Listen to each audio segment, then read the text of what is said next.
Hi, welcome to I dream తెర వెనుక కథల కార్యక్రమానికి స్వాగతం.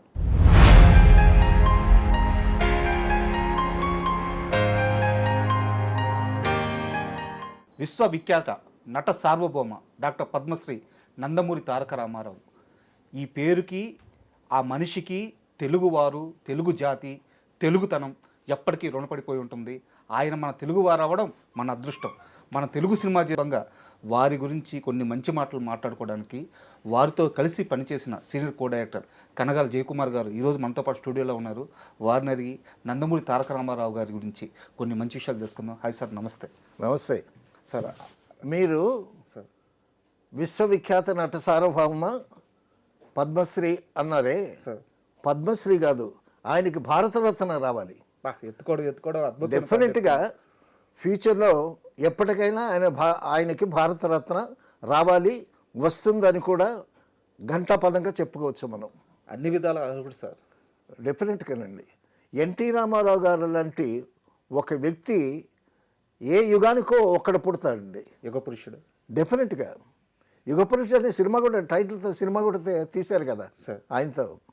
ఎన్టీ రామారావు గారితో నాకు ఫస్ట్ సినిమా ఎన్టీ రామారావు గారితో పడిందండి. సార్, విశ్వనాథ్ గారిని కలిస్తే దేవులపల్లి కృష్ణశాస్త్రి గారు పరిచయం చేశారు నన్ను.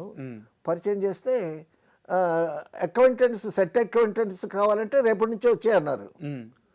అని అంటే సెట్ అకౌంటెంట్స్ అంటే కూడా తెలియదు నాకు అప్పుడు, సార్ బిగినింగ్ కదా. అవునవును. సరే, సెట్ అక్వైంటెన్స్కి రమ్మన్నాడు. ఆ సెట్ ఎక్కడ ఉంటుంది, అది ఏ స్టూడియోలో ఉంటుంది, ఎలా వెళ్ళాలి, ఏమి తెలీదు. తర్వాత కాస్త పక్కన రూమ్లో సీనియర్స్ ఉంటే వాళ్ళని అడిగితే విశ్వనాథ్ గారి సినిమా అంటే వీనస్ స్టూడియోలో జరుగుతుందని చెప్పారు. ఆ నెక్స్ట్ డే మార్నింగ్ ఉన్న డ్రెస్సుల్లో ఒక మంచి డ్రెస్ వేసుకొని నున్నగా తలకు నూనె పెట్టుకుని అక్కడి నుంచి రంగరాజపురం నుంచి తేరంపేట నడుచుకుంటూ వెళ్ళారండి. సార్, దగ్గర దగ్గర ఒక 4 కిలోమీటర్స్ ఉంటుంది. లోపలికి వెళ్తే అంతా ఎస్ఎస్ఆర్ కెమెరామెన్, నిండు దంపతుల షూటింగు. అప్పటికి అందరూ చంద్రమోహను, తర్వాత లక్ష్మి, రమాప్రభ, రాజబాబు, కైకాల సత్యనారాయణ అందరూ ఉన్నారండి. ఇంతలోకి ఎన్టీ రామారావు గారు కార్డు దిగారు, వస్తున్నారు. వస్తుంటే అందరూ లేచి అలర్ట్ అయిపోయి నిల్చున్నారు. ఎన్టీ రామారావు గారు సెట్లోకి వస్తూ ఉంటే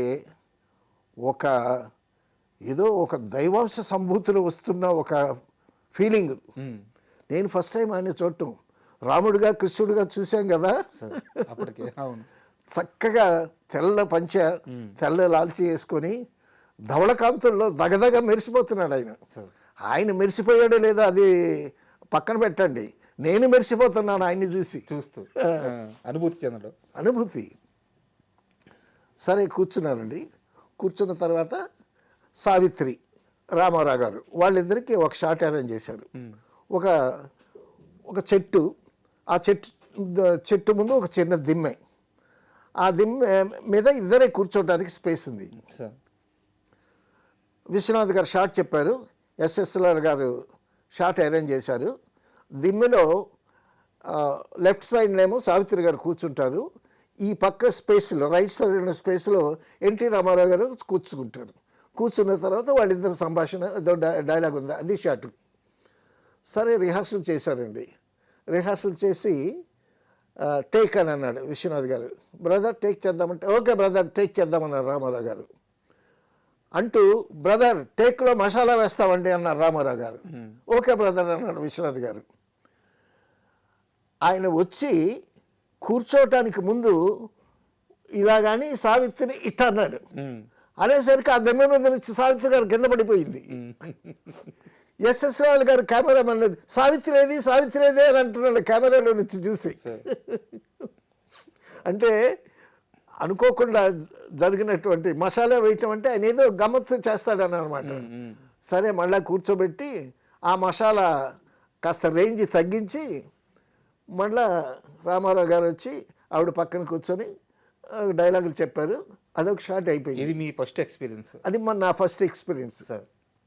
సో తర్వాత షాట్లు తీస్తున్నారండి. షాట్లు తీస్తూ ఉంటే 11 గంటలకి అది ఎస్విఎస్ ఫిలిమ్స్, మిద్దే జగన్నాథరావు గారు ప్రొడ్యూసరు. ఆయన వచ్చి 11 గంటలకి రామారావు గారి దగ్గరికి వచ్చి, అప్పుడు పెద్ద ఆయన అనేవాళ్ళం. రామారావు గారు అనేవాళ్ళం కాదు, పెద్ద ఆయన అనేవాళ్ళం. ఇప్పుడంటే రామారావు గారు అంటున్నాం అనుకోండి, అయ్యా మరి మధ్యాహ్నం లంచ్కి ఏం చేయమంటారు అని అడిగాడు ఆయన. 11 గంటలకు వచ్చి ఆయన అడుగుతారంట. అడిగితే ఆయన మెనూ చెప్తాడు ఏ కూర వండాలని. ఓకే. మిద్దే జగన్నాథరావు గారి ఇంట్లో అద్భుతంగా వంటలు చేస్తారు. శ్రీనారాయణ రెడ్డి గారు హైదరాబాద్ నుంచి మెడ్రాస్ ఎప్పుడు వచ్చినా సరే వాళ్ళ ఇంట్లోనే భోంచేస్తారు. రామారావు గారు బ్రదర్ అని ఆలోచించి, బ్రదర్ చింత చిగురు మాంసం వండించండి అని అన్నారు. అనేసరికి అలాగేనండి అని చెప్పి మిద్దె జగన్నాథరావు గారు వెళ్ళారు. అది అన్సీజన్, చింత చిగురు దొరకదు. చింత చిగురు కోసం మెడ్రాస్ అవుట్స్కట్స్కి 4 జీపీలు వెళ్ళేయండి. అంటే ఆ రోజుల్లో ఆయన మాట వేదం. రోజు 11 గంటలకు వచ్చి ఆయన మెనూ అడగాలి నిర్మాతలు. ఆ ఫుడ్ తెచ్చి రెడీ చేస్తారనమాట. వేడిగా హాట్ బాక్స్లో తెచ్చి పెడతారు. ఆయన తినగా ఏదైనా మిగిలితే మా బట్టోడికి వేస్తారనమాట, తలాగేస్తారు. సరే వెళ్ళారండి. మొత్తానికి ఎక్కడో మరి చింతకు ఏదో తీసుకొచ్చారు, చక్కగా వండారు. వెండి ఆ కూర తీసుకొచ్చి అప్పటికి 1 గంట బ్రేక్ అయితే ఎన్టీ రామారావు గారు తినేసే వరకు కాస్త ఆగండి. సరే మేము కాసేపు ఆగాము. ఇంతలోకి ఎన్టీ రామారావు గారు తినేశారు. తినేసిన తర్వాత ఆ చింత చిగురు మాంసం కూర మా వరకు వచ్చింది. ముందేమో అసోసియేట్ డైరెక్టర్ కూర్చున్నాడు, తర్వాత అసోసియేట్ కెమెరామెన్ కూర్చున్నాడు, తర్వాత ఒక అసిస్టెంట్ డైరెక్టర్ కూర్చున్నాడు, లాస్ట్లో నేను కూర్చున్నాను. నేను అప్రెంటిస్ని కదా. సరే ఆ కూర అందరికీ వడ్డించారండి. ఆఖరికి నాకు వచ్చేసరికి ముక్కలేదు, ఇంత ఇగురు పడింది. మొక్కలేదు ఆకొచ్చింది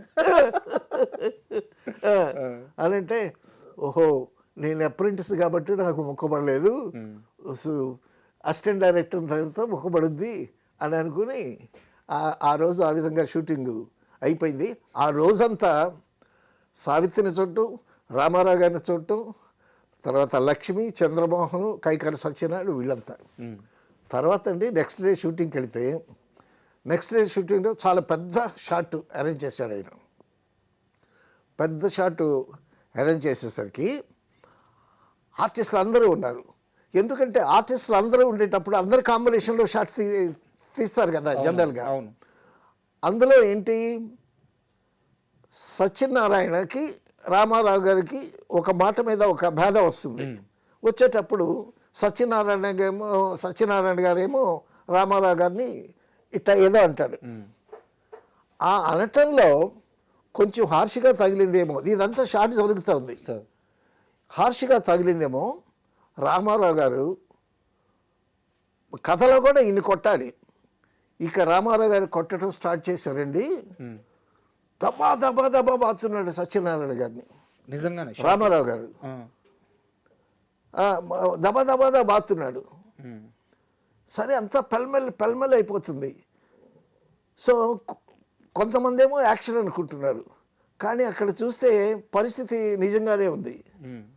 సో ఆఖరికి ఏమైందంటే రామారావు గారు కొట్టిన తర్వాత రిలాక్స్ అయిన తర్వాత, అప్పటికి విశ్వనాథ్ గారు ఇంకా కట్ చెప్పట్లే, కెమెరా కట్ చెప్పట్లే. ఇంతలోకి గబుక్కున కెమెరా అసిస్టెంట్ వచ్చి కెమెరా స్విచ్ ఆఫ్ చేశాడు. చేసిన తర్వాత రామారావు గారు వెళ్ళి కుర్చీలో కూర్చున్నారు.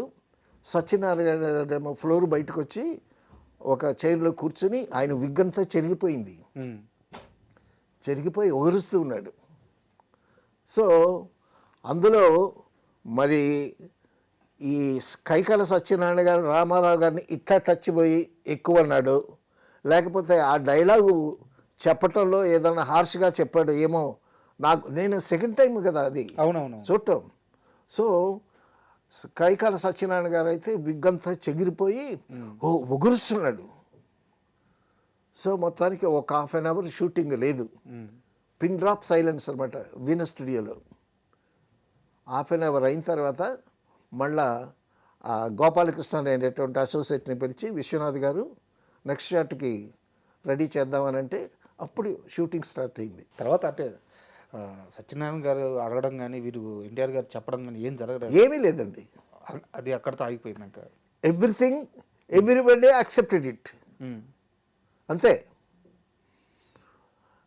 తర్వాత అప్పుడు పెద్ద పెద్ద సీనియర్ లైట్స్ ఉండేవి కదా సార్. ఈ లైట్ బాయ్ ఒక లైట్ తీసుకొని ఆ ల్యాడర్ ఎక్కి అక్కడ ఫిక్స్ చేస్తున్నాడండి లైట్, సీనియర్ పెద్ద లైట్. అక్కడి నుంచి పడిపోయాడండి అతను, అబ్బాయి పడిపోయాడు, లైట్ మ్యాన్ పడిపోయాడు.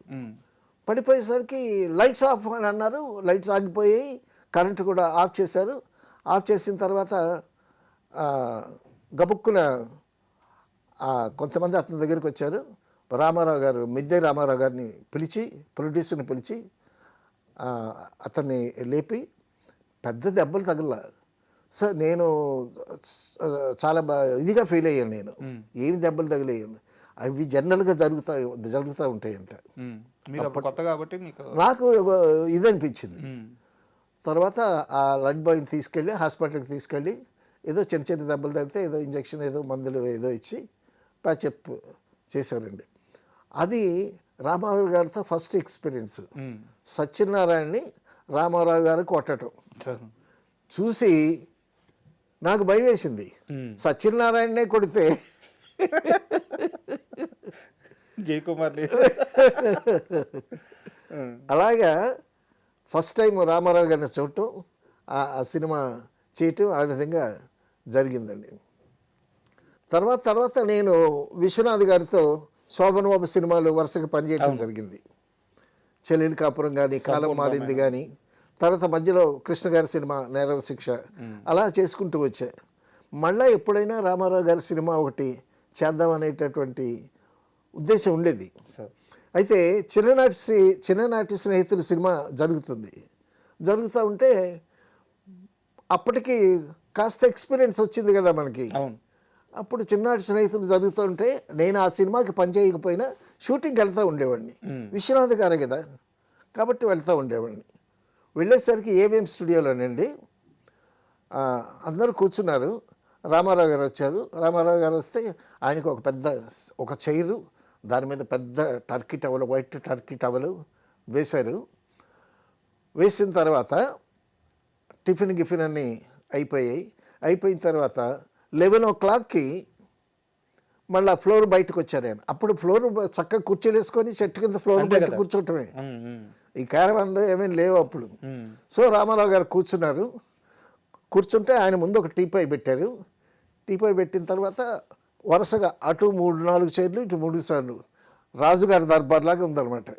ప్రొడ్యూసర్లు, డైరెక్టర్లు అందరూ కూర్చున్నారు, ఆయన మధ్యన కూర్చున్నాడు, టీపాయ్ పెట్టారు. ప్రొడక్షన్ మేనేజరు ఎన్టీ రామారావు గారికి ఇష్టమని కేజీ జీడిపప్పు మిఠాయి, 1 కేజీ జీడిపప్పు మిఠాయి తీసుకువెళ్తుంటే ప్రొడక్షన్ మేనేజర్ దగ్గర నుంచి ప్రొడక్షన్ ఎగ్జిక్యూటివ్ తీసుకుని నేను తీసుకెళ్తాను దేవని అది తీసుకొచ్చి అట్ట పెట్టాడండి. అప్పుడు రామారావు గారిది ఏంటి, స్వింగింగ్ చైర్ అనమాట. సో ఆ కేజీ జీడిపప్పు, గుండు జీడిపప్పు ఊటీలో ఉంటుంది, గుండు జీడిపప్పు, ఆ పప్పుతో తయారు చేసినటువంటి జీడిపప్పు మిఠాయి అనమాట, కేజీ జీడిపప్పు. ఆ కుప్పలా పెడితే రామారావు గారు ఇలా ముందుకొచ్చి ఇట్ట తీసుకొని నోట్లో వేసుకొని వెనక్కి వెళ్ళి మళ్ళీ ముందుకు వచ్చేసరికి ఇది లోపల క్రష్ అయిపోయేది. మళ్ళీ వచ్చి గుప్పుడు తీసుకొని అట్లా తింటే, బ్రదర్ తీసుకుంటారంటే ఎవరు తీసుకుంటారు? అలాగా నేను కళ్ళారా చూశానండి. ఆ కేజీ జీడిపప్పు మిఠాయి అసలు 1 పావు గంటలో తినేసాడండి ఆయన, రామారావు గారు. అసలు ఆ తిండి ఏమిటో, అంత తిండి తినేవాడా ఎన్టీ రామారావు గారు. బిగినింగ్ స్టేజ్లో వాహిని స్టూడియోలో రామారావు గారు, నాగేశ్వరరావు గారు వీళ్ళందరూ జీతాలకు పనిచేసేవాళ్ళు కదా. అప్పుడు ఆ జీతాలకు పనిచేసేటప్పుడు రామారావు గారు వచ్చి ఎర్లీ మార్నింగ్ వచ్చి వాహిని స్టూడియోలో ఫైట్స్ ప్రాక్టీస్ చేయాలి. అప్పుడు వీళ్ళకి ఇచ్చే టిఫిన్ ఏంటి, 2 ఇడ్లీ వడ టిఫిను. ఈయనేమో ఫైట్ అదంతా ప్రాక్టీస్ చేసేవాడంట. ఈయనకి 2 ఇడ్లీ వడ చాలట్లేదు. ఎట్ట సరిపోతుంది? కేజీ జీడిపప్పు తినడానికి 2 ఇడ్లీ వడ ఏం సరిపోతుందండి. ఒకసారి ఫైట్ ప్రాక్టీస్ అంతా అయిపోయిన తర్వాత నాగిరెడ్డి గారి దగ్గరికి వెళ్ళి, సార్ చిన్న ఏంటి చెప్పండి అన్న. నేను ఫైట్ ప్రాక్టీస్ చేస్తానండి, నాకు ఆకలి ఎక్కువ, 2 ఇడ్లీ వడ చాలట్లేదండి అన్న. అని అంటే అప్పుడు ఈయన ఎక్స్ట్రా టిఫిన్ గ్రాంట్ చేశారు ఆయనకి. సో ఆ విధంగా ఉండేది. అంటే చాలామంది మాట్లాడేటప్పుడు ఏంటంటే ఎన్టీఆర్ గారు అలా తిన్నారు, ఇలా తిన్నారు, చూసిన ఎక్స్పీరియన్స్తో చెప్తారు. అవును. కానీ ఆయన అలాగే కడుపు మార్చుకొని ఎదిగారు కదా. కడుపు మార్చుకోవటం ఏంటండి, రాముడు కృష్ణుడు వేషాలు వేసేటప్పుడు ఆయన నిమ్మకాయ నీళ్ళే తాగుతాడు. సార్ అసలు ఫుడ్ ఏమి ఉండదు, చాప మీద పండుకుంటాడు. ఎంత నిష్ఠగా ఉంటాడు ఆయన, ఎంత తింటాడో అంత రాక్షసులాగా పనిచేస్తాడు ఆయన. సార్ అంత ఎనర్జీ ఉంటుంది అప్పటికి. తర్వాత ఆయన ఎర్లీ మార్నింగ్ ఎక్సర్సైజ్ చేసేటప్పుడు ఇంటి ముందు, అప్పుడు ఈ జిమ్ములు ఈ ఎక్విప్మెంట్లు ఏం లేవు కదా, ఇంటి ముందు ఒక బండిని ఇసుక కుప్ప పోయించేసాడంట ఆయన. ఆ ఎక్సర్సైజ్ ఏంటి, ఆ ఇసుక కుప్ప అంతా పాలతో ఇటు వేయటం, ఆ ఇసుక కుప్ప అంతా ఇటు వేయటం, అదొక ఎక్సర్సైజ్. ఆ ఎక్సర్సైజ్ అయిన తర్వాత స్నానం చేసిన తర్వాత పూజ గీజ ఏదో ఆయన చేసుకున్న తర్వాత చక్కగా మేకప్ వేసుకుని తర్వాత సుష్టుగా భోంచేసి అప్పుడు డ్రెస్ వేసుకుని, అప్పటికి ఈయన చూడటానికి తిరుపతి వెళ్ళి గుండ్లు కొట్టించుకొని రామారావు గారు చూడటానికి ఒక 4 బస్సులతో జనాలు రెడీగా ఉంటారు. అక్కడ దర్శనం అయిపోయిన తర్వాత అక్కడ దర్శనం అయిపోయిన తర్వాత ఇక్కడ దర్శనం. సరే, అక్కడ వాచ్మెన్ ఏం చేస్తాడు, రామారావు గారు బయటకు వచ్చేంత వరకు మీరు బస్సులోనే కూర్చోండి, ఆయన బయటకు వచ్చిన తర్వాత అప్పుడే కిందకి రండి అని ఇన్స్ట్రక్షన్స్ ఇస్తాడు. ఇది ప్రతిరోజు ఉంటుంది సార్? ఇది ప్రతిరోజు ఉంటుంది, ప్రతిరోజు ఉంటుంది.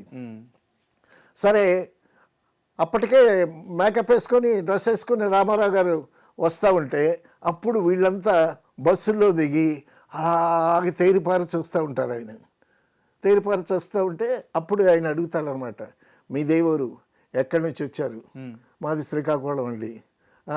నాగావళిలో నీళ్లు ఉన్నాయా, పంటలు పండుతున్నాయా అని చక్కగా అడుగుతాడు. మీ దేవురండి, మాది రాజమండ్రి అండి. రాజమండ్రి చాలా బాగానే ఉంటుంది, అక్కడ పంటలన్నీ బాగా పండుతాయి. ఈ మీరు ఎత్తుకున్న అబ్బాయి ఎవరనంటే మా మనవడండి. అయితే వాడిని బాగా చదివించండి అని 4 బస్సులు వాళ్ళని ఒక 10 మందిని చక్కగా పలకరించి ఆయన పలకరింపుకి వీళ్ళు పులకించిపోతారు.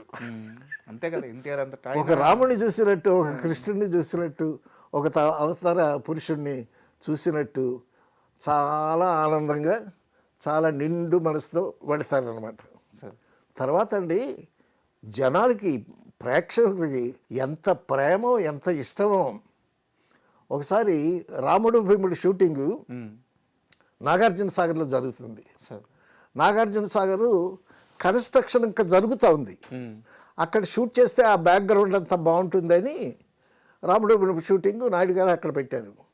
ఇక ఎన్టీ రామారావు గారు నాగార్జున సాగర్ షూటింగ్కి వస్తున్నారు అనేసరికి ఆ చుట్టుపక్కల ప్రజలు ఒక వేలు కాదు, 1,00,000 మంది ప్రజలు మూగిపోయారంట ఆయన చూడటానికి వచ్చేసరికి. అప్పటికి అక్కడ పోలీస్ ఫోర్స్ కూడా కంట్రోల్ చేయడానికి పోలీసులకి ఏదో ప్రాబ్లం వచ్చింది. ఎందుకంటే పక్కన ఏదో కెలామిటీ జరిగిందంట, ఆ పోలీస్ మెన్ అంతా అటు వెళ్ళారంట. ఇక్కడ పోలీస్ ఫోర్స్ కూడా లేదు. లేకపోయేసరికి రామానాయుడు గారేమో ఇక్కడ షూటింగ్ చేయటము కష్టం అది ఇది అని అంటే, అప్పుడు రామారావు గారు, బ్రదర్ మీరేం కంగారు పడకండి అని చెప్పి రామారావు గారు ఒక హైట్, ఒక చెప్టాలాగా ఎక్కి అందరికీ ఇలాగ చేతులు పెట్టి అందరికీ ఒక నమస్కారం పెట్టి, బాబు మేము షూటింగ్ కోసం వచ్చాము, మీరు మమ్మల్ని చూడటానికి వచ్చారు, మమ్మల్ని చూశారు కదా అని మిగతా వాళ్ళని కూడా చూపించి, సో మీరు చూసి చక్కగా మీరు వెనక్కి వెళ్ళిపోతే మా పని మేము చేసుకుంటాం అని అంటే, ఇంతమంది జనాల్లో పిన్ డ్రాప్ సైలెన్స్ అనమాట. ఆయన మాట విని అలాగే వెనక్కి వెళ్ళారు. ఒక్క మాట, ఆయన మాట ఆ మాటకి ఎంత విలువ, ఆ వ్యక్తి మీద ఎంత ఆరాధనా భావం. ఇంకా కదా సార్ దేవుడు అంటారు. అసలు ఒకసారి నేను రైల్వే స్టేషన్ మెడ్రాస్ సెంట్రల్ స్టేషన్లో చూశానండి. నేను స్టేషన్కి వెళ్ళాను, మా బ్రదర్ వస్తాడని రిసీవ్ చేసుకోవడానికి. ఇంతలోకి తప్పుకోండి అంటున్నారు. ఏంటని నిలబడి చూస్తే రామారావు గారు ఫస్ట్ క్లాస్ నుంచి దిగి నడిచొస్తూ ఉంటే అసలు స్పెల్ బౌండ్ అనమాట. నేనేంటి, ఆ ప్రయాణికులందరూ ఆగి చూస్తున్నారు రామారావు గారు. ఆయన నడక, పంచికట్టు, మంచి చక్కని తెల్లటి లాల్చీ వేసుకుని ఆయన మామూలుగా వస్తున్నాడు. ఆయనకు మామూలే, ఆయన మామూలే, చూసే వాళ్ళకి మామూలు కాదు కదా, చూసేవాడికి మామూలు కాదు కదా. సో అటువంటి పర్సనాలిటీ. తర్వాత అండి, అంత పర్సనాలిటీలోనూ ఆయన వ్యక్తిని గౌరవించడం ఆయన్ని చూసి నేర్చుకోవాలండి. సి నారాయణ రెడ్డి గారిని పాటలు రాయమంటే నారాయణ రెడ్డి గారు ఒక కండిషన్ పెట్టారు. ఏమండి, నేను ఒక సినిమాకి అన్ని పాటలు రాసి ఆ విధంగా ప్రవేశించాలనుకుంటున్నాను అని అంటే, అలాగే బ్రదర్, పాటలన్నీ మీరే రాయండి అని చెప్పి సి నారాయణ రెడ్డి గారిని ఇన్వైట్ చేశారు రామారావు గారు. సి నారాయణ రెడ్డి గారు హైదరాబాద్ నుంచి మెడ్రాస్ ట్రైన్లో వస్తున్నాను. అప్పుడు సి నారాయణ రెడ్డి గారిని రిసీవ్ చేసుకోవటానికి ఎన్టీ రామారావు గారు త్రివిక్రమరావు గారిని తీసుకుని, గుమ్మడి గారిని తీసుకుని వెళ్ళారు. 2 కార్లు తీసుకుని స్వయంగా వారే వెళ్ళారు. స్వయంగా ఆయన వెళ్ళారు. నారాయణ రెడ్డి గారు వస్తే ఆయన్ని రిసీవ్ చేసుకొని, బ్రదర్, ఇది నేను ఎప్పుడు వాడే కారు, ఇది మన కారే, నేను షూటింగ్కి వెళ్తాను ఈ కార్లో, రోల్స్ రాయిస్ కారు అనుకుంటా, ఓల్డ్ మోడల్ రోల్స్ కారు. తర్వాత ఈ కారు, మీరు ఏ కారులో కూర్చుంటారు అని అడిగారంట. అని అంటే, మీరు రోజు షూటింగ్కి వెళ్ళే కారులోనే కూర్చుంటారంటే నారాయణ రెడ్డి గారు వచ్చారు. వచ్చిన తర్వాత అప్పుడు ఒక పాట ట్యూన్ చేశారు. ఆ ట్యూన్కి ఈయన సాహిత్యం రాశాడు, పాట ట్యూన్ అయిపోయింది. కానీ 2వ పాట ముందుకు వచ్చింది. అదే నన్ను దోచుకుందొకటే వన్నెల దొరసాని. ఆ పాట మొట్టమొదటి నారాయణ రెడ్డి గారు రాసినటువంటి పాట. ఆ పాటతో ఆయన ప్రస్థానం మొదలైంది. తర్వాత ఎన్టీ రామారావు గారి సినిమాలో ఎన్నిటికో ఆయన పాటలు రాశాడు. ఆయనకి సరస్వతి పుత్రులు అంటే ఎంత ఇష్టం అంటే, అవునవును, ఇప్పుడు మీరు చెప్పిన సినారే గారి ఉదాహరణ కానీ, పరుచూరి బ్రదర్స్ ఉదాహరణ కానీ, నేను వేటూరి సుందరరామూర్తి గారి అబ్బాయిని ఇంటర్వ్యూ చేశాను. వారు చాలామంది తెలియని ఒక విషయం చెప్పారు. వేటూరి గారి చేత పాటలు రాపించాలని చెప్పి ఆయన ఇండస్ట్రీలోకి రాకముందు దగ్గర బంధువుల ద్వారా ఆయన్ని పరిచయం చేస్తే ఆయన ఇంటికి పిలిచి కూర్చోబెట్టి అవునవును 1కి 3 సార్లు చెప్పారు. ఆయన జర్నలిస్ట్గా పనిచేస్తున్నారు. అవునవును, లేదు నువ్వు పాటలు రాయగలవు, నువ్వు రా, నా పాటలు ఇస్తాను, నీకు పాటలు వస్తాయని చెప్పి చాలా ఫోర్స్ చేసి వేటూరి గారు సినిమా ప్రస్థానం మొదలవడానికి కూడా కారణం ఎన్టీఆర్ గారే. అవును. తర్వాత ఒక పాట కోసం అని వేటూరి సుందరరామూర్తి గారు ఇంటికి వెళ్ళారు హైదరాబాద్లోనే. వెళితే నువ్వు ఇక్కడే ఉండు, నేను ఎన్టీ రామారావు గారి దగ్గరికి వెళ్ళి వస్తాను అని ఒక బ్రీఫ్ కేసు ఓపెన్ చేసి చూపించాడు. నాకెందుకు చూపిస్తున్నాడు అర్థం కాల. బ్రీఫ్ కేసు ఖాళీగా ఉంది. అట్నుంచి వచ్చిన తర్వాత బ్రీఫ్ కేసు తెరిచి చూపించాడండి. అప్పటికి సీఎం అయ్యారు రామారావు గారు. బ్రీఫ్ కేసు నిండా నోట్ల కట్టలండి, అన్ని కట్టలు నేను ఎప్పుడు చూడలేదు. అంటే వేటూరి సుందరరామూర్తి గారు పెడితే ఆ బ్రీఫ్ కేసు నిండా కట్టలు నింపి పంపాడు రామారావు గారు. మీరు అన్నారే సాహిత్యం అన్నా, సాహితీకారులన్నా ఎంత అభిమానం, ఎంత ప్రేమ. తర్వాత ఒక సినిమాలో కర్ణుడు క్యారెక్టరైజేషన్ గురించి మోదుకూరి జాన్సన్ గారు ఒక చక్కగా రాశారంట ఒక సీను. రాస్తే చాలా ముచ్చటపడ్డాడు రామారావు గారు. బ్రదర్, మేము దానవీర సూర్యకర్ణ తీస్తున్నాము, దానికి మీరే డైలాగులు రాయాలి అని అన్నారంట రామారావు గారు. అంటే ఒక కర్ణుడు క్యారెక్టరైజేషను ఒక క్యారెక్టర్కి ఆపాదించి రాయటంలో అంత బాగా రాశాడని. అది ఒక్క సీనే అని అంటే అప్పుడు మోదుకూరి జాన్సన్ అన్నాడంట, సార్ మీరు దానవీర సూర్యకర్ణ చేస్తే నేను రాయటం ఓకే, నాకన్నా ఆ సినిమాకి బాగా న్యాయం చేసేటటువంటి ఇంకా గొప్ప కవి ఉన్నాడండి, ఆయనే న్యాయం చేస్తాడు అని అన్నారు. ఎవరంటే ఆయన కొండవీటి వెంకట కవి గారు అని మధుకూరి జాన్సన్ గారు చెప్పారు. ఏమి డైలాగులు సార్, ఏమి డైలాగులు. ఆయన కొండవీటి వెంకట కవి గారు ఎక్కడ గుంటూరు దగ్గర సాంస్క్రిట్ కాలేజ్ ప్రిన్సిపాల్గా చేస్తున్నాడు ఆయన. Okay. Sanskrit college principal. Rama Rao గారు ఆయన్ని సంప్రదించి, సార్ దానవీర సూరకర్ణ చేస్తున్నానండి, మీరు మీరు డైలాగులు రాయాలి అంటే, నేను రాయను అన్నాడు ఆయన. నేను రాయనండి అని అన్నాడు. అనంటే మళ్ళీ కొన్నాళ్ళు పోయిన తర్వాత మళ్ళీ ఆయన్ని సంప్రదించి, ఏమండి దానవీర సూరకర్ణ సబ్జెక్ట్కి మీరే గొప్ప న్యాయం చేస్తారని నాకు నమ్మకం, నేను విన్నాను, మోదుకూరి జాన్సన్ గారు కూడా చెప్పారు, ఒకటి చెప్పటం కాదండి, మీ ప్రతిభ గురించి నేను విన్నాను, మీరు తప్పకుండా రాయాలి అని అంటే అప్పుడు ఓకే అన్నాడు ఆయన. కొండవీటి వెంకటరావు గారు ఆయన ఇన్వైట్ చేశారు, నారాయణ రెడ్డి గారిని ఇన్వైట్ చేశాడు, కొండవీటి వెంకటరావు గారిని ఇన్వైట్ చేశాడు. తర్వాత వేటూరి సుందరమూర్తికి ప్రస్థానం ఎన్టీ రామారావు గారితోనే మొదలైంది. సో సాహిత్యం అన్నా, సాహిత్యకారులన్నా, కవులన్నా ఎంత ప్రేమో ఆయనకి. ఎవరైనా అంటే ఆయనతో కలిసి పనిచేసిన వారైనా, సినిమా ఇండస్ట్రీ నుంచి బయట ఉన్న వాళ్ళైనా సరే, ఎవరైనా ఒక సొంత ఇల్లు కొనుక్కున్నారంటే ఆయనకి అమితమైన ఆనందం అంట. అవునవును. తర్వాత అండి అక్కడ పెద్ద ఆయన అనేవాళ్ళు, ఇండస్ట్రీకి పెద్ద దిక్కు అనమాట. ఆయన హర్నాథ్ చేత రాముడు వేషం వేయించాడు. ఆయన డైరెక్షన్లో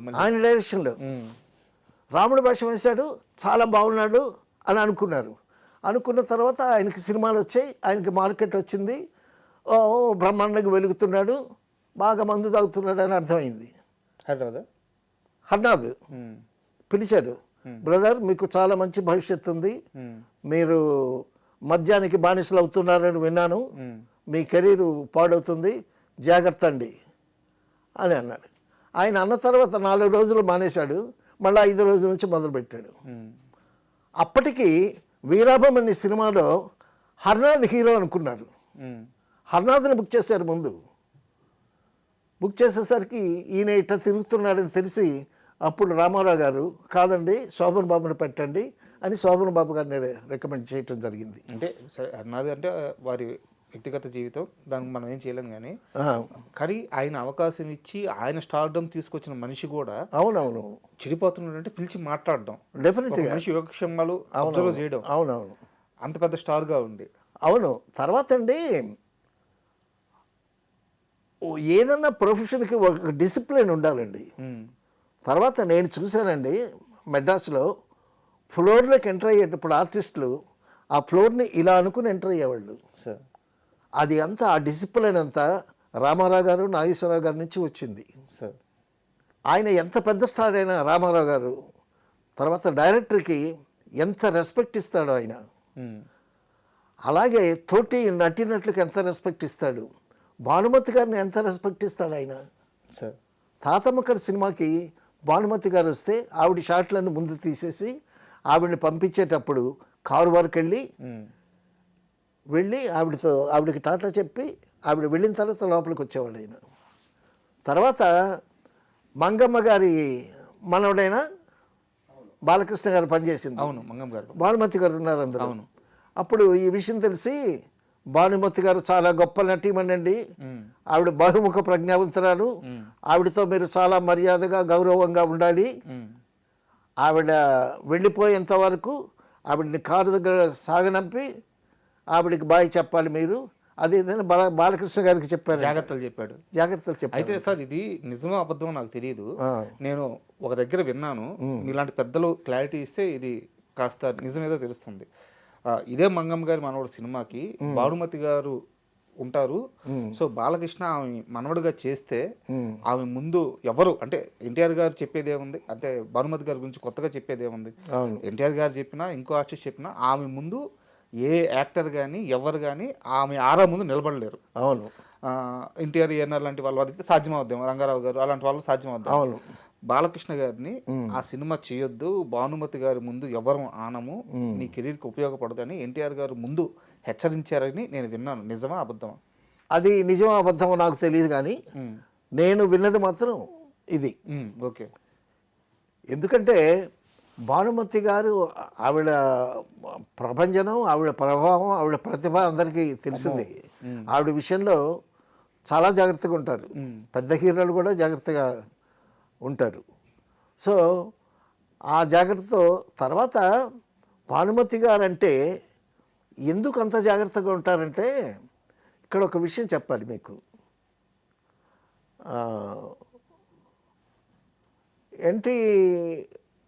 ఎన్టీ రామారావు గారి సినిమాలోకి భానుమతి గారు ఒక వేషం వేయాలి. ఆ వేషానికి డివి నరసరాజు గారిని పంపించారు రామారావు గారు. నరసరాజు గారు వెళ్ళి భానుమతితో మాట్లాడారు. డివి నరసరాజు గారు ఆ సినిమాకి రైటరు, చాలా పెద్ద మనిషి, జెంట్మెన్ ఆయన. సో ఏ ప్రొడక్షన్ మేనేజర్ పంపించకుండా పెద్దరికంగా ఉంటుందని ఈయన పంపించారు. పంపించి ఏమండి చెప్పండి, పలానా వేషం, ఆ క్యారెక్టర్ అదంతా చెప్పండి, మీరు వెళ్ళి చెప్తే వింటుంది ఆవిడ. తర్వాత రెమ్యునరేషన్ విషయం కూడా అప్పటికి రామారావు గారు 4 లక్షలు తీసుకుంటున్నారు. 4 లక్షలు తీసుకుంటే 4 లక్షలు చెప్పబాకండి, 2 లక్షలు అని చెప్పండి అని చెప్పి పంపించారు. పంపిస్తే నరసరాజు గారు వెళ్ళి మాట్లాడి, అమ్మ ఇలా వేషం వేయాలి అది ఇది అని మాట్లాడారు. మాట్లాడిన తర్వాత రెమ్యునరేషన్ విషయం నెక్స్ట్ డే వస్తే, అమ్మ రెమ్యునరేషన్ మరి ఎంత మాట్లాడాలి కదా అని అన్నాడు. ఎన్టీ రామారావు గారు ఎంత తీసుకుంటున్నారు, దానికి 5,000 తక్కువేసి ఇవ్వండి అని చెప్పిందంట ఆవిడ. ఓకే.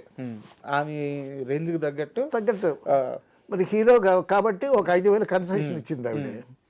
సరే ఆయన ఆ నెక్స్ట్ డే 5,000కి తక్కువ 2 లక్షలు తీసుకుని వచ్చాడు. తీసుకుని వచ్చిన తర్వాత ఇదిగోండి మీ అమౌంట్ అది ఇది అని అంటే, భానుమతి గారు ఏం చేసింది, ఎన్టీ రామారావు గారు 2 లక్షలు తీసుకుంటున్నాడు కదా, ఇప్పుడు నాకు 1,95,000 ఇచ్చారు కదా అని ఈవిడ ఒక 5,000 ఇచ్చి ఈ 2 లక్షలు తీసుకుని ఆయన రెమ్యునరేషన్గా తీసుకొని నా సినిమాలో యాక్ట్ చేయమని చెప్పండి అని అంది. అప్పుడు 4 లక్షలు తీసుకునేటటువంటి ఎన్టీ రామారావు గారు 2 లక్షలకి యాక్ట్ చేయాల్సి వచ్చింది. చేశారుగా, అమ్మాయి పెళ్ళేదో సినిమా చేశారంట. సో అంటే ఆవిడకి అవన్నీ ముందే ఊహిస్తుంది ఆవిడ చాలా తెలివైంది, బహుముఖ ప్రజ్ఞాశాలి అని అందుకే అన్నారా. ఏంటండి, ఒక సినిమాలో మిసం సినిమాలో ఈవిని తీసేసి సావిత్రిని పెట్టారు. తోడు నీడి సినిమాలో సావిత్రి ప్లేస్లో భానుమతి వచ్చి కూర్చుంది. ఇటువంటివన్నీ జరుగుతాయి. అంటే అయితే మనం ఎన్టీఆర్ గారి గురించి మాట్లాడుకున్నాం కాబట్టి, అవును, మీరు చివరిగా ఒక మాట చెప్పండి. ఆయనతో కలిసి ప్రయాణించారు, ఆయన్ని చూస్తా ఆనందపడ్డారు, ఆయన స్టార్డమ్ దగ్గర నుంచి ఆయన ముఖ్యమంత్రి అవ్వడం చూశారు. ఆయన అంత రేంజ్కి ఎదిగిన తర్వాత ఏ రోజన్నా ఆయన కలిసారా మీరు, ఆయనతో మాట్లాడడం కానీ? ఏడ కలిసామో, ఫస్ట్ సినిమాతో భయపడితే ఆ భయం అలాగే ఉండిపోయింది. తర్వాత చిన్నాటి స్నేహితులు షూటింగ్ అయ్యేటప్పుడు ఎన్టీ రామారావు గారు ఉండేటప్పుడు ఆయన చూడటానికి వెళ్ళాము ఏవిఎంకి. సో అప్పుడప్పుడు అలా చూడటమే ఆయన్ని. తర్వాత ఫంక్షన్స్లో చూడటం, అలాగే చూడటమే. తర్వాత ఎన్టీ రామారావుతో కలిసి పనిచేసేటటువంటి అదృష్టం నాకు దొరకలేదు. తర్వాత శోభన్ బాబు గారు, కృష్ణ గారు, నాగేశ్వరరావు గారితో సినిమాలు చేయటం తటస్థించింది. తర్వాత ఎన్టీ రామారావు గారిని, ఆ విగ్రహాన్ని, ఆ మనోహర విగ్రహాన్ని ఫంక్షన్స్లో చూడటమే. సార్ నిజంగా చాలా చాలా థ్యాంక్ యూ. ఎందుకంటే ఆయన యుగ పురుషుడు, తెలుగువారి ఆత్మగౌరవాన్ని నిలబెట్టిన, డెఫినెట్గా అలాంటి గొప్ప వ్యక్తి గురించి అద్భుతమైన విషయాలు తెలియజేశారు. తర్వాత అలాగే మీరు ఇంటర్వ్యూ స్టార్టింగ్లో ఒక మాట అన్నారు, పద్మశ్రీ కాదు డెఫినెట్గా భారతరత్న రావాల్సిందే అని చెప్పేసి, అది నిజమవ్వాలని మనస్ఫూర్తిగా కోరుకుందాము సార్. తర్వాత 2002లో ఎన్టీ రామారావు గారి మీద ఒక కవిత రాశాను నేను. అది చదివి వినిపిస్తాను, చెప్పండి. దానితో ఫినిష్ చేద్దాం. నాటి ప్రభంజనం ఎన్టీఆర్, తెలుగు కీర్తి కిరీటాన కోహినూరు వజ్రమా, రంగుల తెర వేలుపువై వెలిగిన నటరత్నమా, చరితార్థం నీ చరిత్ర చలనచిత్ర చరిత్రను, నటరాజ నర్తనం నీ నటనా కౌశలం, తెలుగు సంస్కృతి సభలు తెలుగు సంస్కృతి ప్రభలు వెదజల్లిన తెలుగోడా, తెలుగు ఆత్మగౌరవాన్ని చాటిన ఓ మనగాడ. నాడు నాడు పయనించి ప్రతి నాడిని కదిలించి చైతన్యం నింపినావు, స్ఫూర్తిని రగిలించినావు, కొండనేని ఢీకొట్టే గుండె ధైర్యం ఇచ్చినావు, సర్కారును సృష్టించి మేలు ఏలికైనావు. అంబరమే అబ్బురుపడి సంబరాలు చేసింది, తెలుగు జాతి జయ పతాక వినివీధిని ఎగసింది, ఢిల్లీ నేతల గుండెలు గుభిళ్ళను మ్రోగాయి, ఉవ్వెత్తున ఎదిగినావు జాతీయ స్థాయికి. బా, అద్భుతంగా ఉంది సార్. అంటే ఆ మనిషి గురించి ఇంత బలమైన మాటలు రాయడం ఆయనకి అన్నీ అలా అలంకారంగా కుదిరిని ఆ కవితలో పెట్టే మాట. ఎంత గొప్ప కవిత్వం నిజంగా గ్రేట్ సార్. Thank you.